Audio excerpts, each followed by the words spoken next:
El Grupo Corporativo del Norte presenta Protagonistas, una ventana abierta a la comunidad. Un gusto el de poder expresarles a ustedes un nuevo saludo a través de estos días viernes que se han convertido en un espacio de diálogo para la opinión y también para la información, porque muchas veces aquí en esta mesa de trabajo de Radio Los Lagos se genera mucha información y muchas noticias. Quiero expresar asimismo el agradecimiento al señor gobernador del Carchi, que sabemos hace un esfuerzo también por estar presente aquí en la capital de los imbaureños, en la ciudad de Ibarra, para dialogar de momentos que son coyunturales en la vida política de nuestro país. Así que, economista, le expreso mi agradecimiento también por haber aceptado esta invitación de Radio Los Lagos. Y la especial invitación a todos ustedes para que nos escuchen, y el agradecimiento también por estar en contacto con las frecuencias 102.7 en Imbabura y 99.3 en la provincia del Carchi.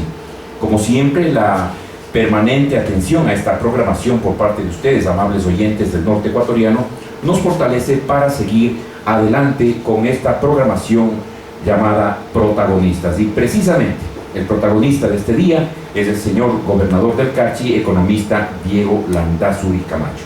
Muchísimas gracias, señor gobernador, y un gusto tenerla acá. Bueno, muy amable Patricio, gracias por la invitación, un fuerte abrazo, cordial saludo a todos los radioescuchas y luego entiendo también a todos los lectores del norte.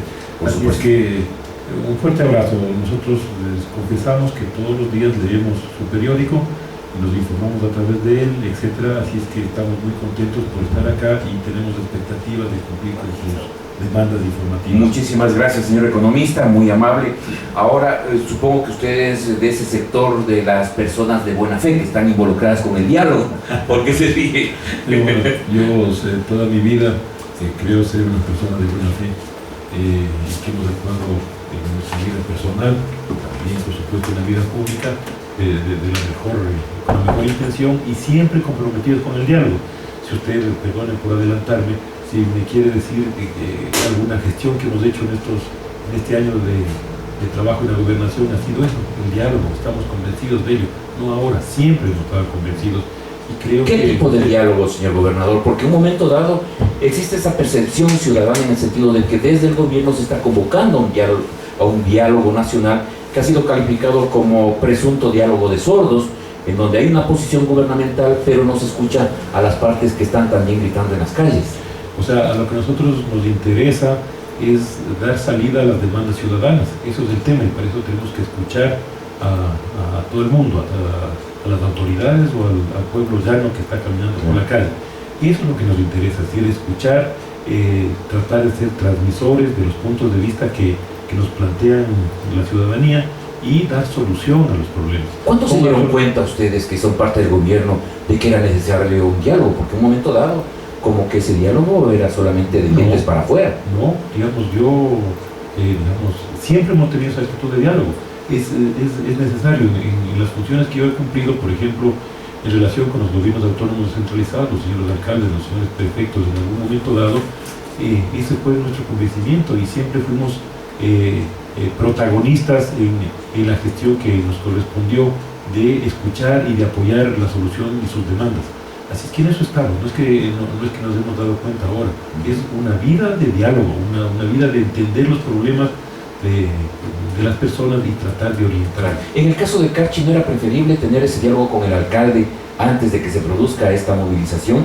Que sí hay que ser justos en decir que fue respetable la movilización que fue convocada por el alcalde Julio Robles. Y obviamente, como respuesta a eso, también la movilización que usted lo provocó en días anteriores, como respuesta, no sé, posiblemente a lo que hizo Julio Robles. Pero una tesis que nosotros hemos levantado desde que estamos al frente de la gobernación es que tenemos que tener el mayor acercamiento posible con todos los gobiernos autónomos descentralizados. En el caso de la provincia de Carchi, como es de conocimiento público, el voto ciudadano en el año 14 no fue favorable a nosotros, tal suerte que nuestra expresión política no tiene ninguna autoridad como alcalde o prefecto. Pero en Carchi un poco como que esa situación es recurrente, no hay aceptación para el país en Carchi. No es así. Entonces yo lo que quiero decir es que hemos establecido un diálogo con todas las autoridades que no son de nuestro movimiento político, pero eso no ha sido obstáculo para tener un nivel de confianza interesante, importante, con unas personas más, con otras personas menos, pero eso, yo con todo el respeto, no creo que una autoridad de la provincia se queje o nos dé criterios negativos de nuestra gestión y que no hayamos atendido sus puntos de vista, planteamientos y hacer los esfuerzos necesarios para canalizar sus demandas frente al gobierno central, que es nuestro caso. Con el alcalde Robles yo tengo una relación interesante, cercana. El mismo día, anteayer, que él lideró una marcha, ese mismo día hablamos en términos cordiales, cercanos. Por supuesto tenemos otra matriz ideológica, si se quiere, ¿no es cierto?, una visión del país distinta en algunos temas, pero eso no es obstáculo para dialogar y más. Y con los otros señores alcaldes, ni se diga, el señor prefecto, en eso estamos. Así es que ahí seguimos trabajando, ¿no? Señor gobernador, ese acercamiento que usted hizo con el alcalde de Tulcán significa que le está dando la razón frente a la convocatoria no necesariamente.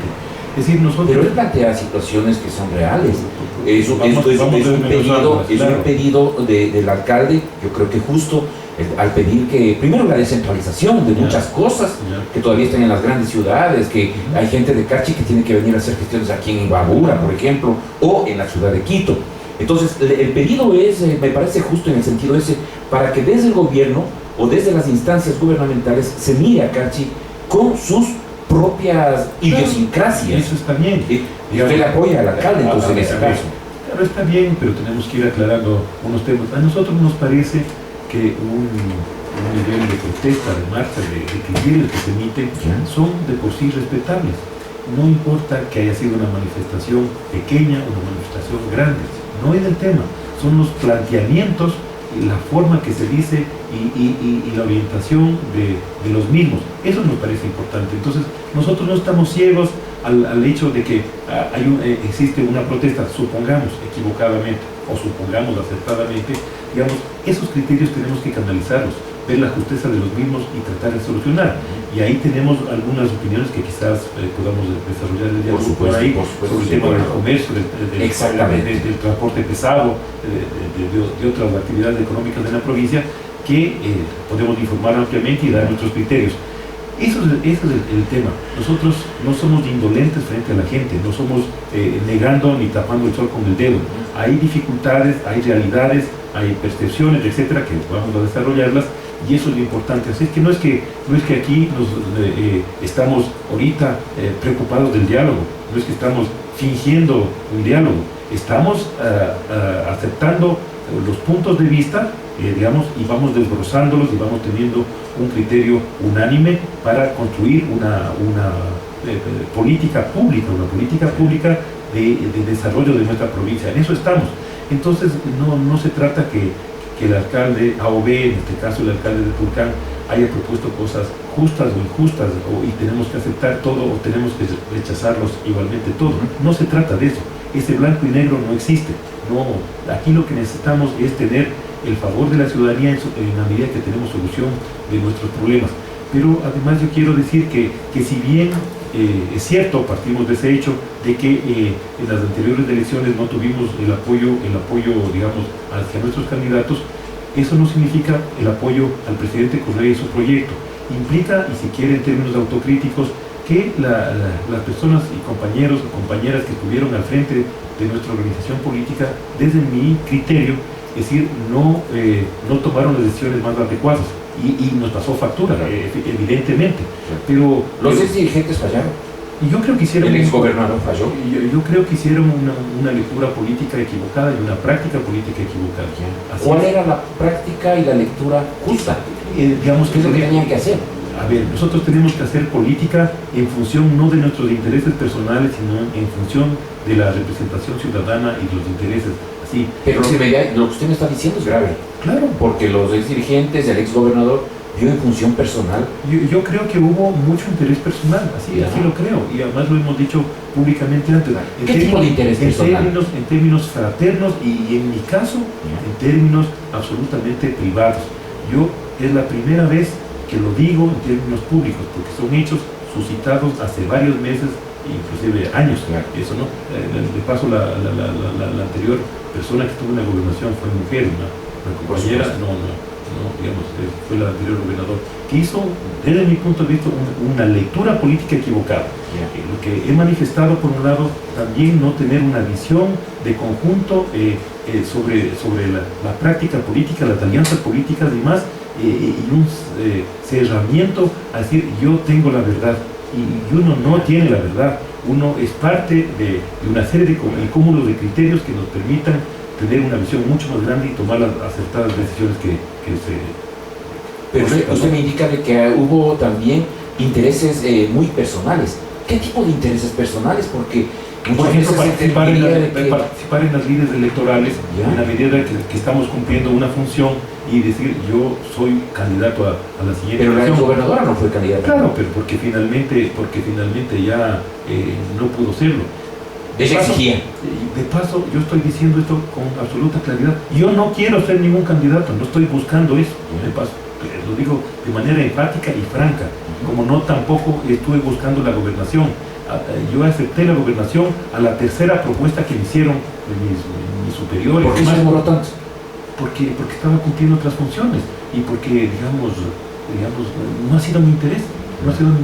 Pero cuando me ponen al frente de una función como las que usted ha leído que he tenido en este gobierno, tengo que hacerlo de la manera lo más responsable, lo más dignamente posible, la mejor gestión posible. En eso estamos. Bueno, antes de pasar ya a lo que es el ejercicio de su gestión en la gobernación de la provincia del Carchi, sí quisiera mantenerme todavía en el ámbito nacional de lo que está pasando en la coyuntura política actual, no solamente en Carchi, que ha habido manifestaciones, en Imbabura hubo manifestaciones, en Quito, Guayaquil, hay que aceptar de que fueron manifestaciones masivas, populares, en donde ciertos líderes políticos que ustedes identifican como oposición o como alguien que está queriendo captar a río revuelto y tratar de votarle al presidente por último, no lo veo yo así, sino más bien es una presencia masiva de gente que posiblemente incluso no tiene la razón de apoyar a la oposición, sino que es una manifestación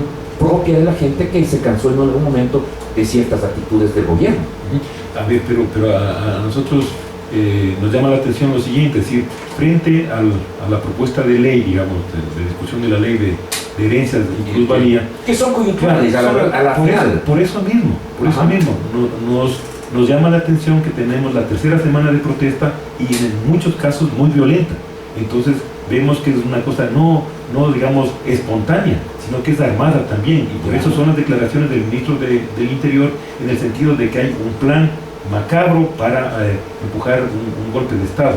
Y nosotros les decimos, con el presidente a la cabeza, no busquemos el chaquiñán, no busquemos la vía fácil, busquemos la salida constitucional que implica la recolección de firmas y vamos a la revocatoria del mandato, si así lo considera la ciudadanía. Vamos a las elecciones, vamos a las urnas. Pero la gente no quiere eso, la gente no quiere la revocatoria del mandato del presidente. Pero como usted lo decía, en un momento dado, la gente de pronto está apoyando todavía a la imagen de Rafael Correa, inclusive de su proyecto político, pero quiere rectificaciones, quiere que se le hable claro en otras palabras. Pero vea, Patricio, es decir, aquí lo que ha pasado es que un banquero está haciéndonos creer que es el defensor de los pobres, y lo que él está defendiendo es su bolsillo. O sea, también hay que decirle claras las cosas. Pero el pueblo no es tonto.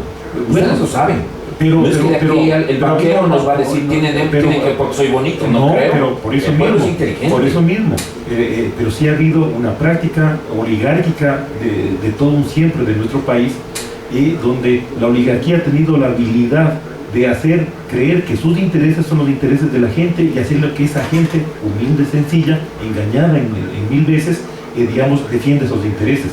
Es decir, por eso es el tema.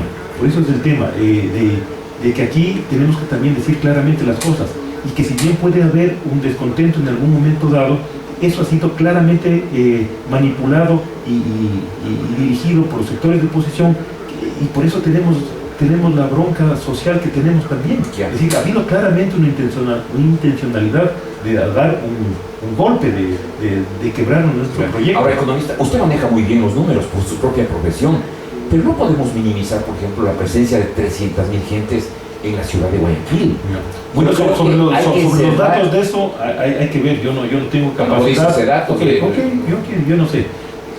Nosotros no estamos minimizando, y en lo que respecta a nuestra provincia Se tampoco minimiza en el estamos- momento ya. en que plantean y hacen ver un video en donde hay 4 pelagatos en Guayaquil, cuando la realidad es totalmente diferente. Son errores de comunicación también que tiene el gobierno. Puede ser, no lo sé, yo no manejo esta área, Ya. no estoy en Pero eso es evidente, directamente, ¿no? ¿no? Bueno, no lo Usted sé. vio la televisión, supongo. Aquí le hago una confesión. Ya.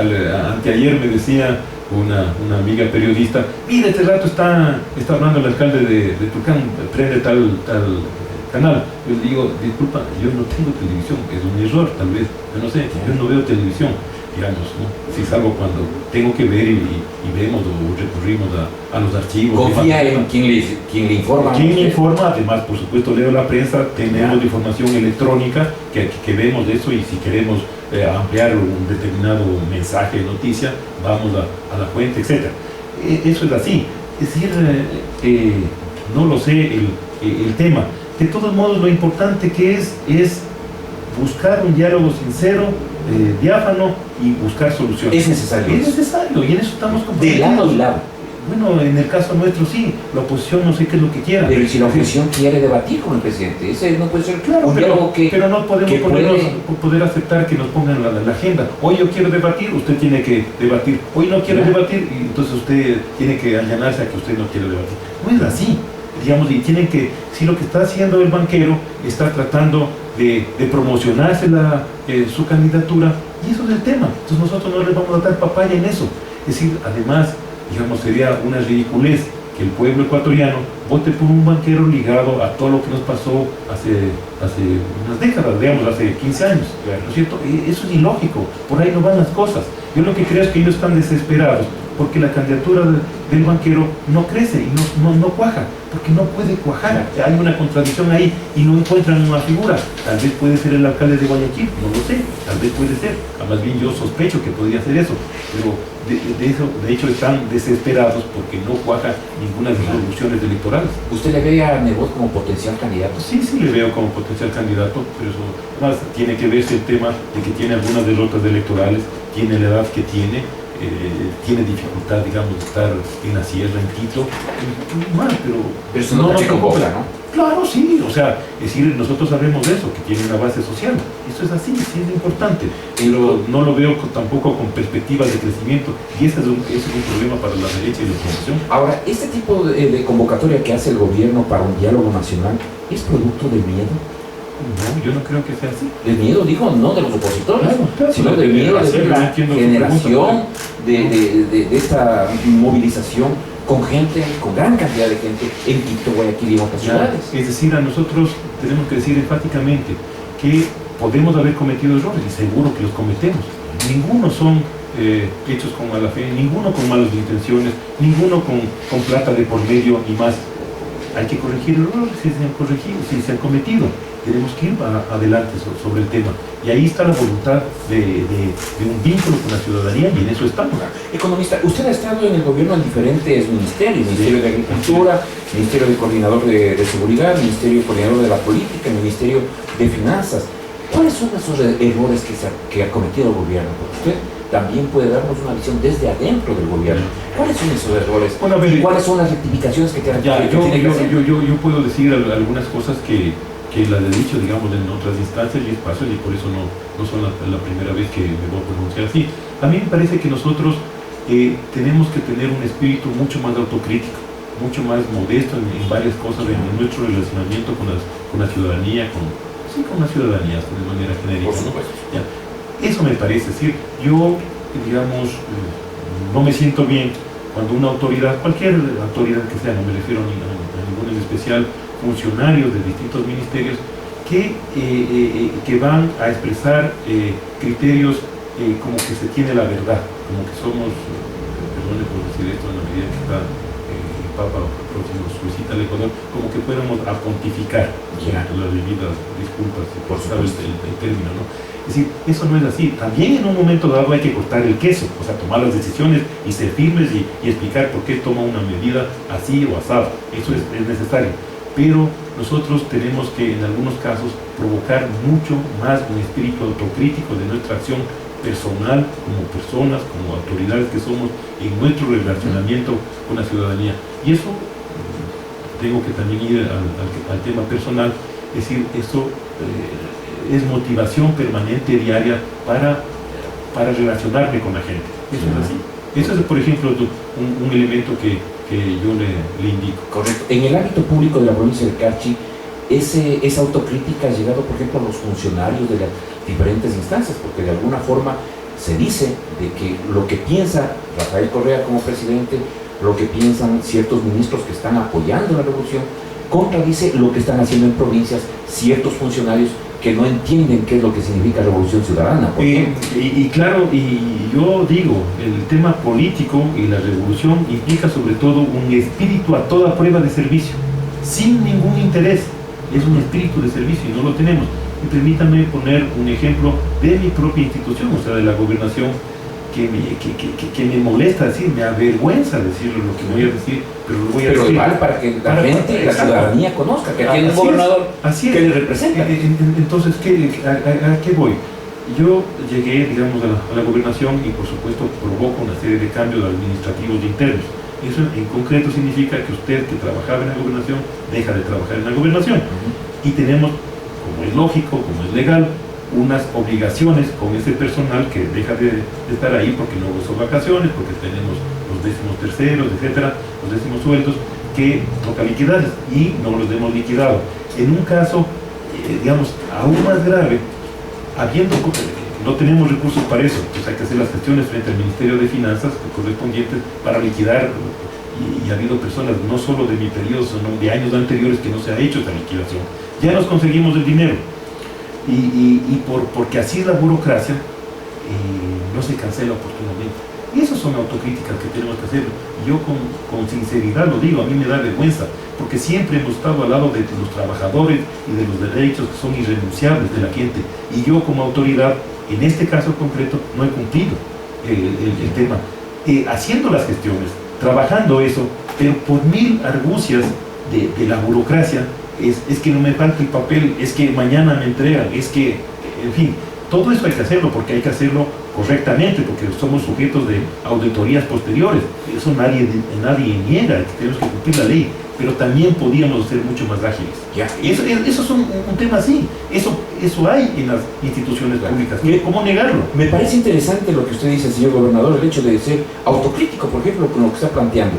Pero debe ser una autocrítica con acciones concretas. Claro. Por ejemplo, si hay funcionarios que no funcionan, verdaderamente tendrán que abandonar el barco. Así pues, ¿no? es. Yo he cambiado amigos míos personales, además amigos de sueños, de alegrías y de proyectos. Yo los he cambiado. ¿Por qué? Porque no funcionaban. Pues no se trata de la amistad y una vinculación con el proyecto de la Revolución Ciudadana. No solo eso, está bien, es muy importante. Pero en la administración pública tenemos la obligación de tener resultados y tener unos plazos y unos tiempos. Es decir, no es posible, por ejemplo, un nivel de evaluación que tienen todas las instituciones públicas, se llama el GPR, el Gobierno por Resultados, son unos parámetros de... Es decir, ¿cómo así que el año pasado nosotros tuvimos en algunos meses 0 de calificación? Porque no hicimos el deber, la tarea que tenemos que hacer, por ejemplo, de supervisar, gracias, los momentos de ejecución de los proyectos gubernamentales que tenemos en los distintos ministerios en el territorio, en las provincias, en los cantones, y nos ponen 0. Porque es una mala gestión, pues. Entonces, si usted es responsable de eso, por más que ha sido mi amigo, mi colaborador en otros momentos, tengo que decirle, hermanito, ya no hace ¿A nivel malo. de direcciones ha habido cambios en Carchi? No, digamos, muy pocas. Y eso no me corresponde a mí, yo quiero decirlo enfáticamente. Yo siento respetuoso de la institucionalidad. Es decir, aquí se cree, y en el Carchi también, por supuesto, que entonces, como uno es gobernador, tiene que darle el puesto al primo, al amigo, más en el Ministerio de Agricultura. Lo cual es equivocado. Lo cual es para mí absolutamente equivocado. Pero usted es representante del presidente de la República. Pero yo no soy ministro de cualquiera de los ministerios y que tengo la facultad legal para poner o a la directora que es mi representante en la provincia. Pero entonces, ¿qué peso tiene el gobernador en la provincia del Carchi? No, porque lo que necesitamos es, tenemos dos grandes responsabilidades. Uno, trabajar todo el tema de la seguridad ciudadana que implica unas acciones, etcétera, con la fuerza pública, y otro es un nivel de coordinación con la administración pública. Pero eso no implica necesariamente el tema de los puestos. Claro. No. Pero gente que le acompañe, Claro, pues, a su claro, gestión, ¿no es cierto? claro, pero Gente tenemos- que sea solidaria con lo que Claro, está haciendo, por supuesto. si sobre todo está haciéndolo Claro, bien. claro. Pero si usted no tiene la posibilidad de, por ejemplo, cambiar un mal funcionario porque desde el Ministerio X Pero le yo- está yo- dependiendo, yo tengo- ¿qué hago? Ya, pero yo tengo la posibilidad de relacionarme con la autoridad, o sea, con el ministro, y decirle, estas son las circunstancias de esto. Pero yo no tomo la decisión de cambiar al funcionario A o B, eso tiene que hacer el ministro.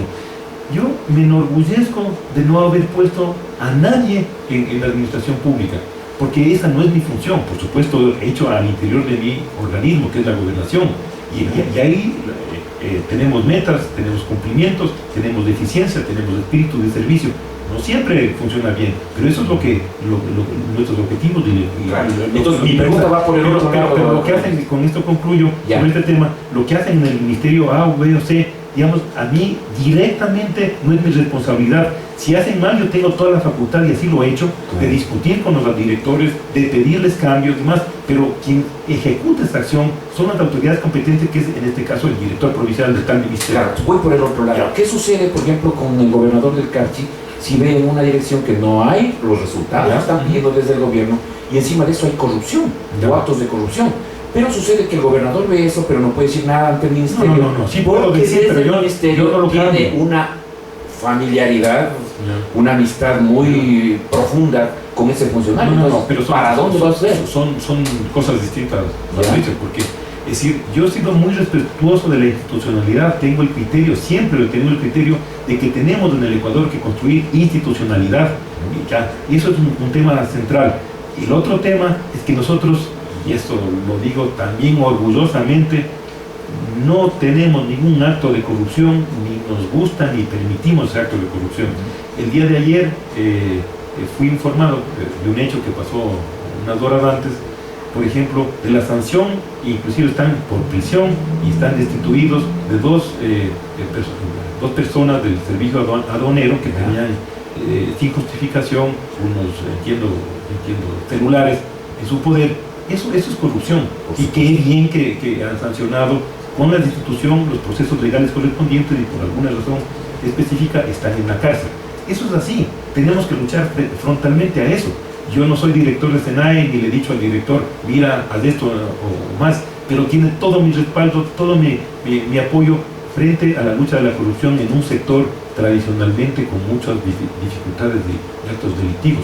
Eso es así. Entonces no es que estamos cortados de las manos, que no podemos hacer nada. Ya. Lo que necesitamos es construir una confianza en la gestión institucional y una autoridad que la tenemos y la ejercemos para el bien, digamos, de la marcha de la administración pública y su relacionamiento con la ciudadanía. Claro, hemos llegado a la media hora, mire cómo se ha pasado el ¿Cómo tiempo. se ha pasado? Qué interesante mantener esta entrevista con el señor economista Diego Landazuri, gobernador de la provincia del Carchi. Muy interesante porque verdaderamente aclara ciertos aspectos que son importantes también a la hora de analizar lo que se está haciendo como gestión en favor de la provincia del Carchi. Que esto ya lo vamos a localizar, digamos, en la segunda media hora de esta interesante entrevista. Pero antes de irme al corte, señor gobernador, ¿cómo le ve a la provincia del Carchi? ¿Está ajustada al proyecto que usted tiene de desarrollo? ¿Hay algún tipo de coordinación con las autoridades provinciales para ir pensando en el Carchi, no en una proyección política de corto plazo? Por ejemplo, el año 2017 hay elecciones, por lo tanto hay ungidos aquí que posiblemente están tratando de captar al río revuelto este tipo de situaciones de movilización popular que se está dando para ser ya posibles candidatos. Ya, o sea, bueno, bien que usted introduce este tema porque es vital. En el primer punto, digamos, en el segundo punto que usted ha planteado, yo no tengo interés personal de nada. O sea, claramente lo digo, o sea, no estoy trabajando en función... O sea, usted no será candidato en el 2017. Yo no sé, pero yo no tengo ningún interés, como no... Entonces deja la puerta abierta. Es que no depende de mí. Yo no he tenido ningún interés, ni me he palanqueado para nada. Le he dicho al ministro Ponce de Agricultura, con quien trabajé en los últimos 2 años, precisamente, por favor, esto está circulando. Si tienes posibilidad de hablar con el señor presidente, dile que yo no tengo interés. Lo he dicho así internamente en las relaciones. Eso, yo no tengo ningún interés. Pero ¿por qué se trata la jugada? Si tiene un apoyo popular, por ejemplo. Ok, pero eso es otra cosa. Pero está claro que yo soy gobernador de Carchi. O sea, yo le digo eso en términos personales, yo no tengo ningún interés, no tuve de ser gobernador, porque eso implica también sacrificios personales muy grandes. Okay. Pero las circunstancias se dan así. Yo soy director de Alianza País en Carchi, por elección. Yo planteé otro compañero, amigo, que sea el director, y no se dio la cosa así. Me dijeron, tienes que pelear ese asunto, y aquí estoy, tratando de cumplir lo mejor posible. Esas son las circunstancias de la vida. Muchas veces se les coloca también ciertos puestos para quemarles políticamente. Puede ser. ¿Usted se siente quemado? No, en absoluto. Más bien con apoyo. Con bastante cercanía con la gente. Sí, en absoluto quemado, en absoluto. Con el señor gobernador Diego Landázuri, gobernador del Carchi, en esta entrevista en el espacio Protagonistas a través de Radio Los Lagos. Volvemos enseguida en nuestro segundo espacio de esta entrevista interesante.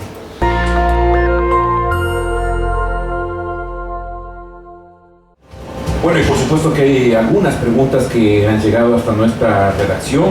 De hecho, nosotros hacemos una planificación anterior con la finalidad de que ciertas personas nos puedan entregar inquietudes para nuestro invitado. Pero bueno, yo pensaba en un principio de que iba a plantear la señora economista Landázuri una explicación mejor de lo que significa esto de la plusvalía, estos 2 proyectos que causaron y que hasta el momento muchos funcionarios, inclusive del país, no han sabido explicar.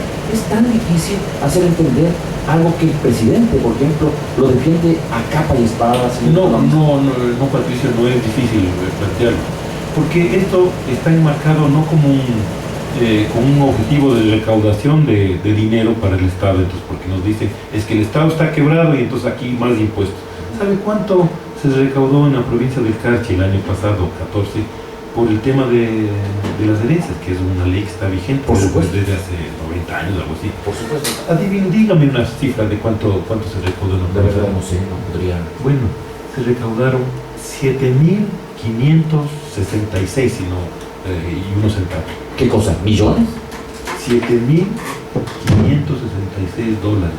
Ah, ya. $7.000, $7.500. Pero es irrisorio eso. Por eso mismo, no tiene el objetivo de recaudación. Eso lo digo. $7.566 se recaudó en la provincia del Carchi por concepto de herencia. Ya, pero si hay un resultado tan magro como el que usted plantea, ¿para qué metieron en problemas? Porque tiene un objetivo de que...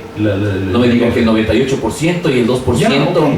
Pero eso ya es un cliché. Bueno, pero eso yo es considero que Correa tiene que, o es presidente del 100% de colombianos. Claro, pero aquí les está aquí se está afectando realmente a menos del 2%, 1 o un poco más. Eso está afectando. Y segundo, y sobre todo, a toda la evasión de los impuestos que significa la administración de los fideicomisos. Pero por ahí está el control, pues. Por eso mismo. Todos los controles no funcionan. Bueno, es decir, a ver, hasta antes de nuestro gobierno, el 3 de cada 10, o sea, menos del 3%, pongámosle generosamente un tercio, pagaban impuestos. Hoy pagamos 8 de cada 10. ¿No? Eso es el tema. No tenemos que eludir nuestro pago del impuesto o de los impuestos, porque de eso vivimos, de eso vive el Ecuador. Claro. Y en esta línea va este asunto. Porque aquí, entonces, digamos, a gente tan importante, tan influyente como el banquero, es decir, eso es lo que le golpea su bolsillo. Nos hace creer que ese es un tema del Ecuador. No, es tema de él. Pero economista, usted es una persona preparada. ¿no eran otros mecanismos los que tenían Puede ser, no lo sé. que un poco presionar a los banqueros, por ejemplo? Usted está poniendo el ejemplo. Digamos, Porque la gran empresa también genera empleo, Y pues. claro, y caso que estamos en contra de la gran empresa, ni de la pequeña, ni de la empresa familiar. No estamos en contra de eso. Pero el Todo lo presidente lo contrario. dijo, a las empresas familiares hay que desaparecerlas. No. Lo dijo, pero- señor economista. Ya, pero aquí lo que necesitamos es que la gente tribute lo que tenga que tributar. Exacto, Eso con es el tema. justicia. Con justicia. Por supuesto. Por eso, el objetivo del proyecto de ley apunta a eso, a hacer un Ecuador solidario y de justicia. Ahora, Ese es el tema. usted como ciudadano ecuatoriano, ¿le interesa cuánto paga de impuestos el señor Nebot y cuánto paga de impuestos el señor Correa? No le interesa al común de los ciudadanos.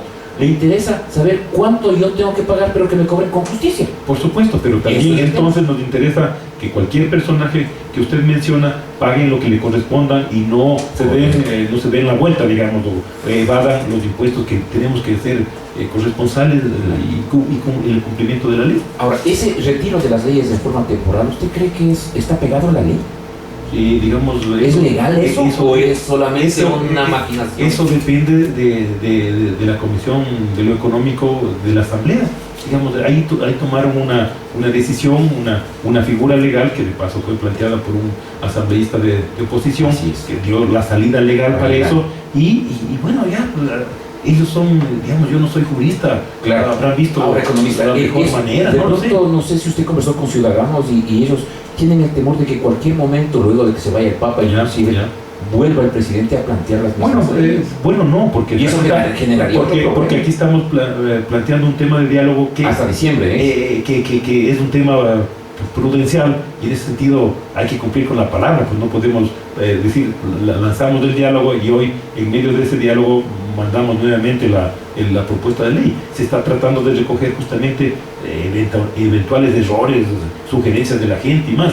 El presidente mismo ha recalcado hace 10 días aproximadamente que sobre las empresas que están en activa producción, generando empleo, generando riqueza, tributando lo que tienen que tributar, que tienen que tener algunas excepciones para el tributo. Eso es lo que se trata de hacer con el diálogo.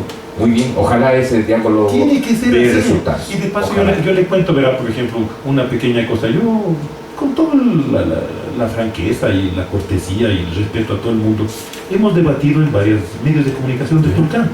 Entonces una chica plantea en una radio una pregunta, digamos, al aire. A ver, mis padres tienen un patrimonio aproximado de $300,000, yo soy hija única, me parece injusto que todo el esfuerzo de mis padres se vaya al impuesto, etcétera, etcétera, ¿no es cierto? Ya. Ok, entonces vamos haciendo los cálculos correspondientes. Salió que tenía que pagar, no recuerdo exactamente, pero $200. O sea, no es cosa del otro mundo. Y entonces hagamos un cálculo. Con la legislación vigente en este momento, le salió que tenía que pagar 600. O sea, eso. O sea, digamos, veamos en conjunto y globalmente el tema para tener un criterio justo. Ya. ¿Cómo está la situación económica del país? Supongo que usted está manejando números. ¿Del país o de la provincia? Del país, No, del país. Bueno, seguimos para ir Claro. aterrizando algunos temas importantes De la provincia, del transporte, claro. Sí, pesado, sí, por me ejemplo. parece interesante. Ya. Sí, pero quisiera una visión macro. ¿Cómo está el país? Porque dice que la pobreza está aumentando. Los La índices dicen lo contrario. inversión pública está paralizada. No es Los cierto. economistas a través de Cordes se indican, Cordes de Osvaldo Sí, Hurtado, sí, usted sí, sabe, sí, está en sí. la oposición también, pero yo veo que hay un estudio técnico que hablan de una desaceleración de la economía nacional. Pero ¿Existe eso? eso es otra cosa, digamos, Ajá. hablar de una desaceleración a que estamos, por ejemplo, en crisis más. O sea, el presidente lo ha dicho y eso es evidente que además se lo puede comprobar. Es decir, en esta situación de dificultades internacionales, porque eso es lo que estamos, no es que el Ecuador es ahí un lunar absolutamente Claro. ajeno a todo. La situación, y no es que queremos concluir que el consuelo, ¿cómo se dice? El mal de muchos consuelos de bobos o de Así tontos, es. no ese es el tema. Pero también son necesarias las comparaciones.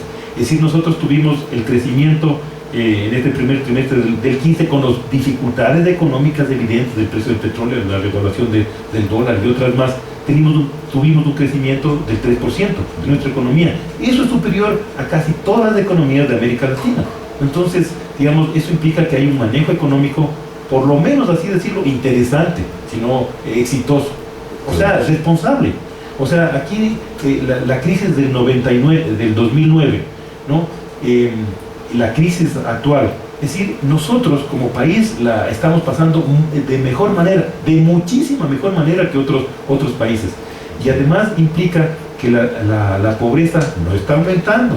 Las estadísticas dicen claramente la reducción sistemática significativa de la pobreza en nuestro país, como el primer país de América Latina que va a la cabeza en la reducción de la pobreza. Eso es así, o sea, no hay nada. La inversión pública se sigue manteniendo, es decir, tenemos dificultades. Eso, es decir, hasta el próximo año tenemos, creo que son 8 centrales hidroeléctricas, que implican aproximadamente 7.500 millones de inversión, ya se la hizo, se completa, y tenemos un alivio fiscal ahí.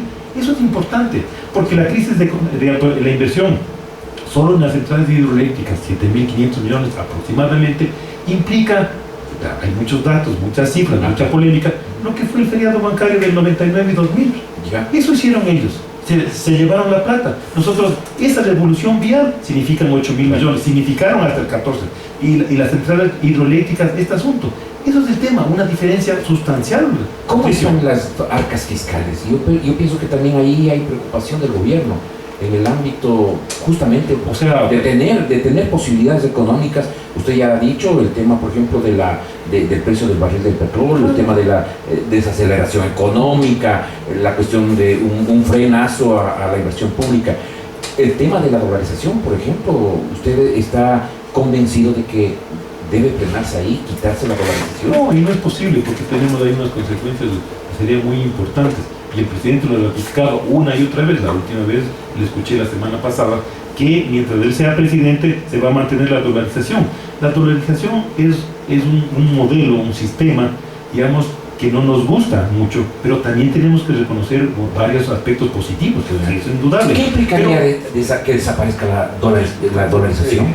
¿Qué implicaría? Por ejemplo, unos procesos de inflación enormes.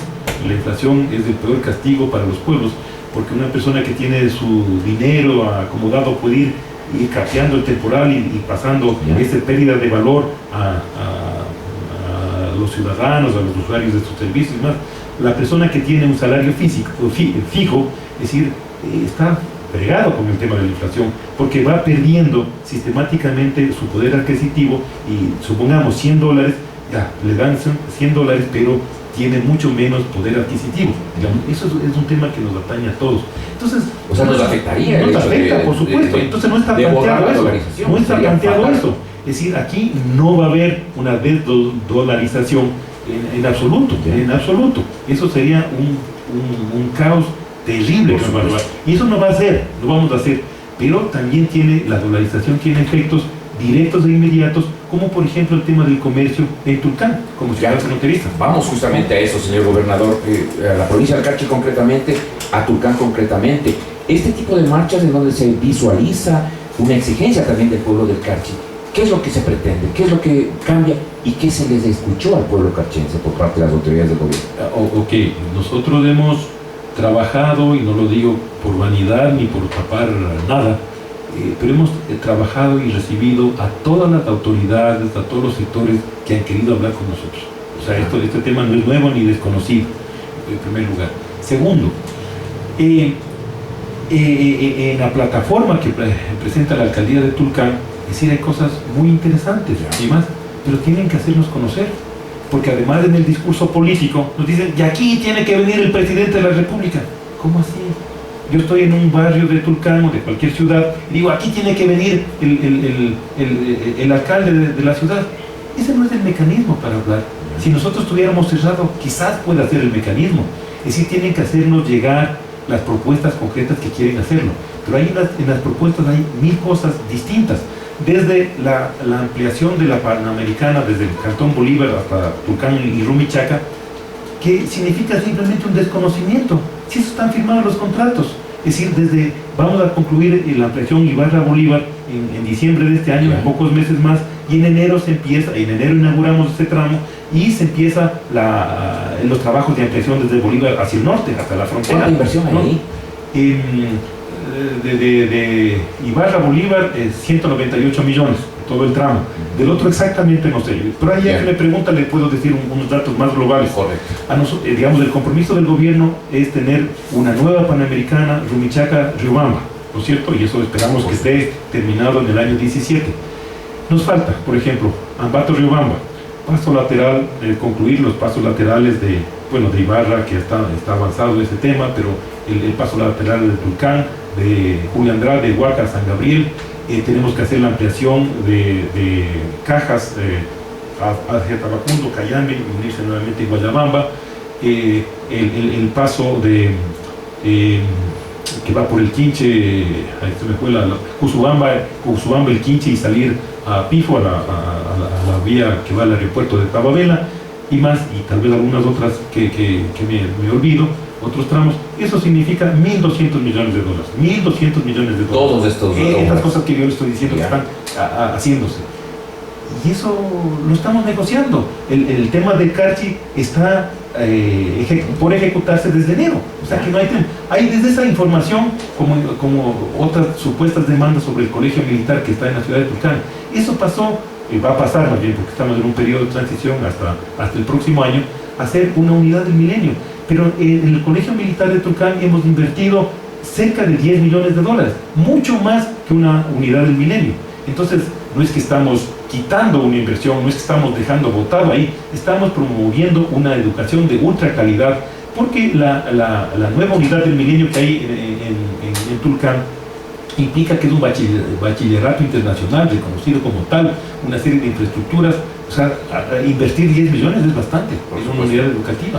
El alcalde también pide atención a la pequeña empresa, por ejemplo, al comercio. Correcto. Eso está detenido.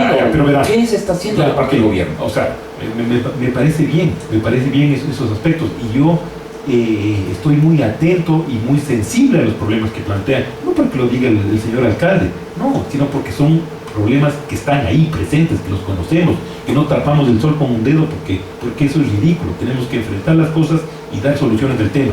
Entonces, sobre el tema del comercio, como eso tiene, yo lo digo de manera clara, así enfática y más, pero con todo el respeto del caso.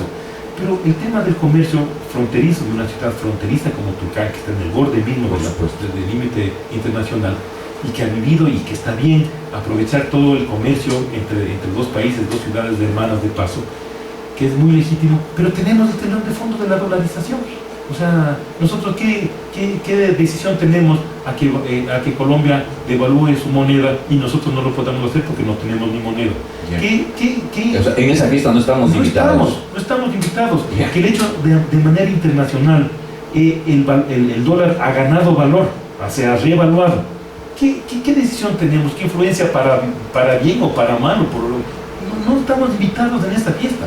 Pero eso automáticamente implica que los productos se encarecen y tienen menor costo, son más baratos, automáticamente. Es decir, hoy el tipo de cambio más o menos fluctúa entre el cambio, digamos, libre que compramos y el cambio oficial de Colombia, implica 2.400, 2.600 pesos por cada dólar. Eso implica que un montón de productos son más baratos, electrodomésticos, ropa, teléfonos celulares, en fin, tantas cosas, ¿no es cierto? Pero hay control para el contrabando. Claro que hay control, y además en Colombia están aprobando una ley sumamente más punitiva que las nuestras, porque implican que no solo la persona que ha hecho esta compra es responsable, sino también la persona, por ejemplo, que transporta esa mercadería, ¿no es cierto? Con multas fuertísimas, que de paso ahí hemos visto en el diario El Norte hoy a la mañana, mientras esperábamos unas entrevistas, y además posibilidad de tener prisión de varios años, ¿no es cierto? Eso es el tema. Pero aquí el telón de fondo es que automáticamente se devaluó la moneda y es más barato eso.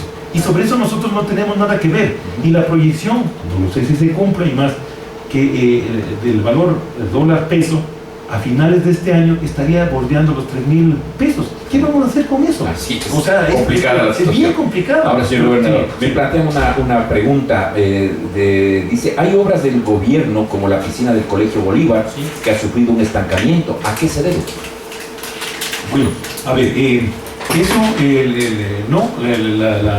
tema de la piscina del Colegio Bolívar, eso está prácticamente concluyéndose. Lo que falta de eso no es la obra física, falta el sistema de calentamiento del agua de esa piscina, ¿no es cierto? Y ahí entiendo, no puedo asegurar con certeza entiendo que está en un proceso de contratación de esa obra para concluir. Es decir, toda la obra física de construcciones, etcétera, eso está, no está concluido, pero está concluyéndose. Falta el calentamiento. Correcto. Hay otra pregunta, señor gobernador. Dice, en el año que lleva en la provincia y desde hace un tiempo como director provincial de AP, ¿cuáles son los problemas que tiene el movimiento para que no consolide aún su presencia en la provincia? Bueno, pues yo estoy como director de país desde finales de diciembre y en términos prácticos desde enero de este año. Tengo 6 meses. Yo creo que la manifestación que hicimos el día de ayer para nosotros rebasó claramente nuestras expectativas de convocatoria y más, y con eso simplemente les manifiesto que hay un proceso en marcha sumamente consolidado, interesante, novedoso, unitario, alegre. Es decir, a nosotros, lo digo con claridad, a nosotros del día de ayer, la tarde y noche de ayer, fuimos sorprendidos por el respaldo que obtuvimos en las calles de Tulcán. Sin sándwiches ni cola. Yo no doy ni sándwiches ni cola. Aquí mi compromiso del tema de nuestra conciencia y eso, el compromiso. Claro, señor gobernador. Y a propósito de esto, ¿con quién es más difícil conversar en Carchi? ¿Con el prefecto? ¿Con los alcaldes? ¿Con el alcalde de Tulcán? A ver, usted es un hombre que cuando se posesionó como gobernador dijo: yo soy un hombre de apertura al diálogo. Yo recuerdo muy claro. Qué bueno que por supuesto. Y lo mantengo. ¿Ya? Y lo mantengo. Yo, si usted quiere ponerle en esos términos personales, quisiera que alguna autoridad de los mencionados o de los gobiernos autónomos parroquiales nos diga si no le hemos atendido sus demandas, de haberlos recibido, de conversar francamente, de canalizar una serie de gestiones que hay que hacer a nivel del gobierno central. Yo no encuentro. Yo en concreto he podido conversar con todos. Anteayer, que hizo la alcaldía su marcha, yo dialogué con el alcalde. Es decir, yo he propiciado la mejor, y así entiendo, y además he recibido el mismo trato, la mejor relación institucional posible, porque eso nos interesa a todos, a ellos como autoridades electas, a nosotros también como gestores en el apoyo para que esos gobiernos descentralizados tengan éxito. El éxito de las gestiones gubernamentales se plasma en muchos casos en acción concreta de los gobiernos locales. Claro que sí. ¿Con el prefecto no lo nombró? No, sí, sin problema. Buen diálogo.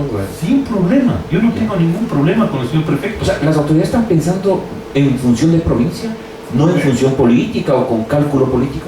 Yo creo que están pensando también en cálculos políticos, que es legítimo, si no hay que deslegitimar y no hay que decirnos que todos somos puros y virginales. Eso no existe. Pero tenemos que, en términos institucionales, hacer lo mejor posible. A mí me parece que varios problemas que tiene la provincia tienen que ser absolutamente consensuados para plantear el apoyo necesario que debe recibir desde el gobierno central. Y puedo poner ejemplos. Es decir, el gobierno provincial, porque es una de sus funciones, ha estado recogiendo una serie de insumos para plantear este tema de la matriz productiva, la nueva matriz productiva, y hay varias cosas muy interesantes que se han hecho ahí.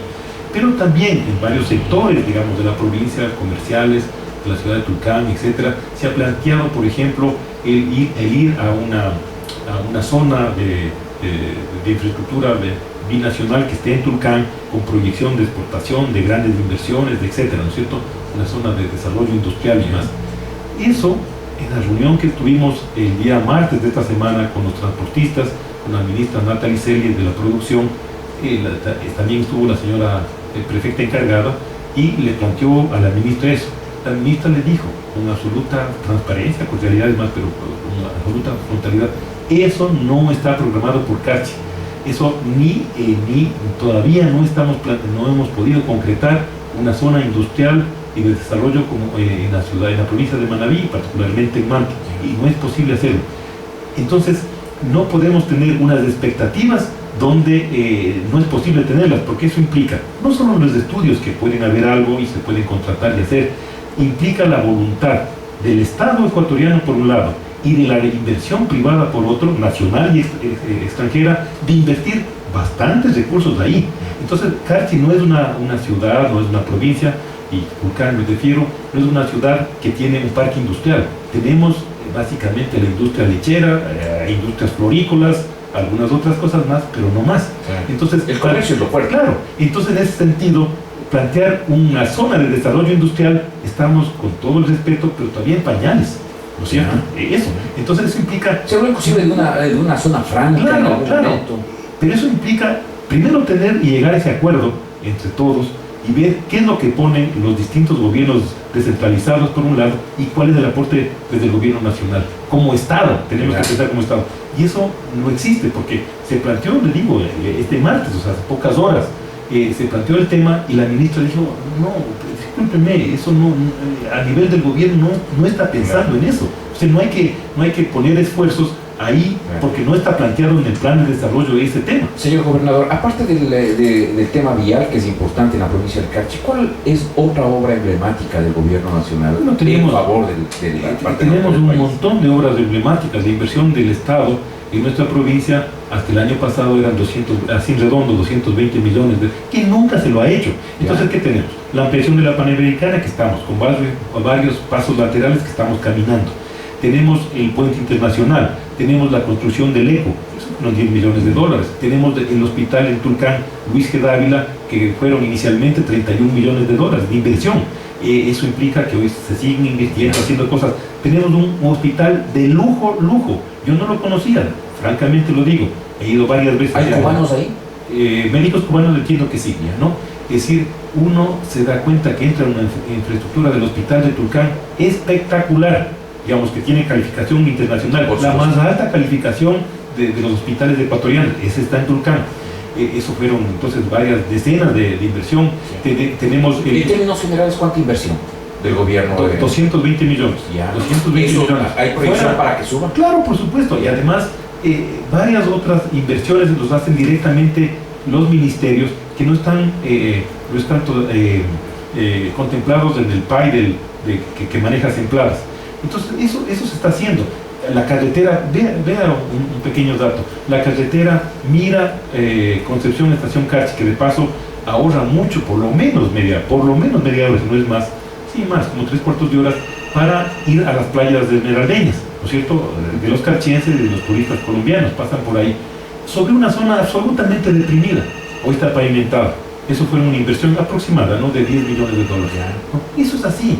Entonces, las unidades del milenio, el colegio militar que ya mencioné, el registro civil, con la municipalidad de Tulcán, la recuperación del Teatro Lemari para las actividades culturales y sociales, de lujo. La inversión mayor de 1,5 millones, si no me equivoco, en términos aproximados, fue del Estado. Igualmente la Plaza del Buen Vivir, que es un lindo escenario de un mercado popular ahí, en el pleno centro de la ciudad, ejecutado por el municipio con plata del Estado, etc. Un buen resumen, señor gobernador. Tengo dos inquietudes finales. El tiempo ya ha avanzado tan rápidamente. ¿Qué piensa usted de la tendencia conservadora que hay en la provincia? Ese es un tema que está ahí planteado. Es un tema ahí que está planteado. ¿Sí? Eso no podemos negar. ¿Sabe cuál es mi concepción? Les he dicho a mis compañeros, colaboradores y amigos, todo está en disputa. Todo está en disputa de acuerdo al trabajo que hagan los distintos actores sociales, económicos, políticos de la provincia. Eso es así. Nosotros nos dijeron anteayer, con la convocatoria de la alcaldía de Tulcán, una marcha. Que nosotros decimos, por lo menos, igual a esa marcha el día de ayer, sino superior. Todo está en disputa. Todo está en disputa. Muy buen mensaje. Tenemos un contacto telefónico con el señor Francisco Suárez. Me parece que se retiró. Bueno, yo quiero agradecer si es que ha habido este interés de plantear alguna pregunta al señor gobernador de la provincia del Carchi.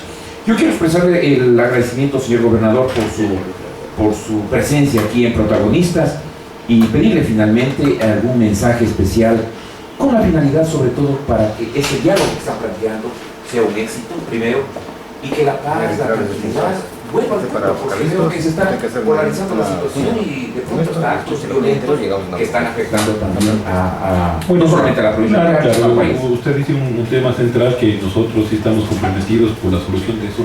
Todos los reclamos, todas las discrepancias necesarias, posibles, indispensables, todos tienen que haber un marco de respeto, de no violencia, eso es fundamental. Y nosotros nos comprometemos en eso a ojos lados. Segundo, tenemos que tomar decisiones frente a reclamos. No hemos tenido tiempo para hablar, puede ser motivo de cualquier Por supuesto, por supuesto. sobre el tema del transporte pesado, que para nosotros es vital, para la provincia, no para el país, Ya. pero para nuestra provincia es vital. Hay una serie de noticias bien importantes. Muy bien. En ese sentido tenemos que construir una plataforma, digamos, correcta, porque hay muchos datos que no cuajan, no son así como lo plantean en un mitin político. Ya. ¿Qué plantearon? Bueno, varias cosas. A ver, por ejemplo, un ejemplo nada más. Es decir, que las empresas estatales dedicadas al acero, a la siderúrgica, que nos dijeron que eran dos, les dé carga al transporte pesado de la provincia. Perfecto, eso se planteó, etcétera, ¿no? Ayer, eso se planteó el día martes con la ministra, ayer que yo doy seguimiento al tema, hemos hablado con uno de los viceministros de la producción que da seguimiento al tema y nos dice ya, ok, de las dos, una es estatal, tiene capital estatal, la mayoritario, el accionariado, la otra es privada. O sea, eso tenemos que desmenuzar exactamente, porque si una cosa es estatal, otra cosa es privada. Si es privado, es privado, es decir, esa empresa privada tomará las decisiones que le convengan sobre el transporte para sus mercancías, sus insumos, etc. La otra estatal sí lo podemos hacer. Esas cosas, a eso me voy, que tenemos que tener un diagnóstico absolutamente certero para que todos estemos de acuerdo en eso y sobre esa realidad concreta plantear las soluciones y los compromisos desde los gobiernos locales y desde, por supuesto, del gobierno nacional que nos compete a nosotros. Correcto, economista Diego Landazuri, y quedan muchas preguntas planteadas y obviamente esta va a ser la posibilidad inicial que hemos tenido hoy en protagonistas para conversar con el señor gobernador del Carchi, pero quedará abierta también la otra posibilidad. Yo le agradezco No mucho sé si y además tenemos alguna le digo que me ha hecho sudar usted, Patricio, pero No, bueno, aquí estamos dando la por cara. supuesto que sí, le quiero agradecer. A ver, vamos a escuchar, antes de cerrar este programa, alguna inquietud por parte del señor Francisco Suárez. Adelante con el respeto que se merece el señor gobernador del Carchi, le escuchamos. ¿Aló? Sí, adelante por favor. Una consultita. Siga. Escucho que dice que el hospital de Tulcán sí es una construcción excelente. No podemos negarlo eso. Pero no existe un solo especialista bueno. O sea, no existe especialista. Necesitaba para mi esposa un otorrino y no existe.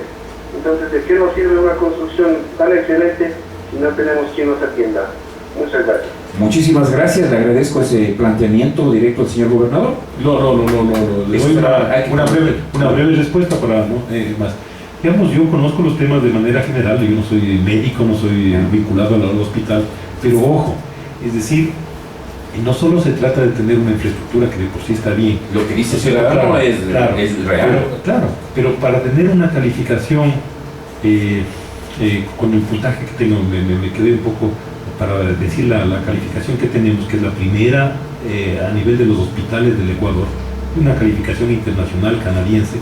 Digamos, no le miden exclusivamente el tema de la infraestructura física, le miden una serie de cosas, de los especialistas que hay, de la atención al ciudadano, de las posibilidades de reclamo, de los resultados concretos de los exámenes y los trabajos.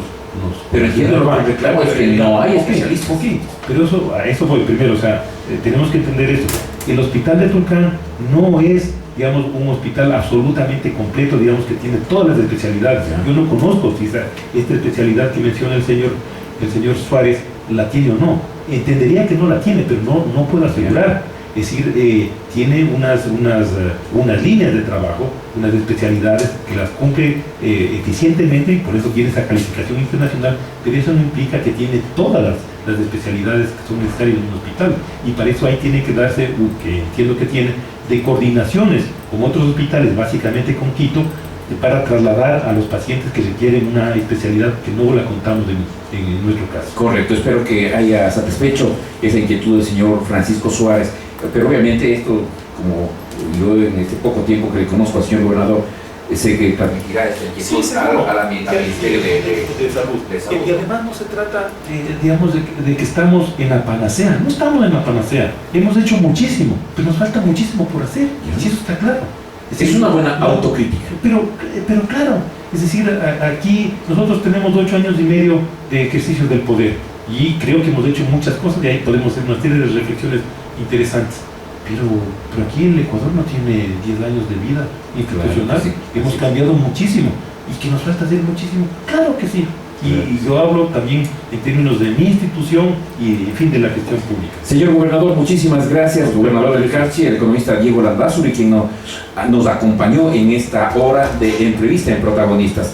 Para ustedes, amables oyentes en el norte del país, igualmente mi agradecimiento y mi convocatoria para el próximo viernes, en donde estaremos nuevamente con un nuevo protagonista a través de las frecuencias 102.7 en Imbabura y 99.3 en la provincia del Carchi.